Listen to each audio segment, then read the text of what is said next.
So what got you into branding? Well, a couple things, just because I want to unpack something you had just said, which is so key to hear the rest of the conversation. But uh, oftentimes people think that branding is about your logo or your colors or the name of your company. And while those are all valid and important aspects to building a brand, that's not your brand. The way that I define brand is a three-word definition. It's a desired perception.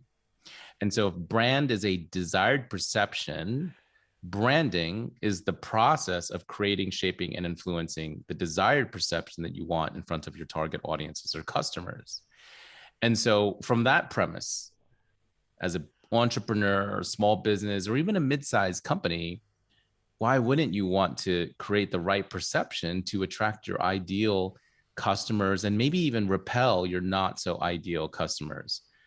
And so the reason I say that is because if you're new to branding, or if you think that branding is just logos and colors, there's a missed opportunity to really understand the whole world of what's possible with creating a perception in the marketplace. So then I say that to sort of answer your question of like what got me into it. Well, truth be told, I sort of fell into the industry. I started out as a design major at NYU, and then I realized I naturally have a good design eye, but I was more fascinated with linguistics and culture and the way people behave and psychology. And so I ended up getting my degree in organizational behavior and communications. And then I started working with designers and creative directors, and I started to connect them with some of the big ad agencies and design firms and branding firms in New York. And then one of my clients ended up hiring me and ultimately ended up working for one of the top global branding firms. But on a personal level, why I also am very passionate about understanding perception and how to manage perception is because when I found myself in my early 30s, I was working at one of the top global branding firms, and I was wondering, why was I getting passed up for the next trajectory in my career?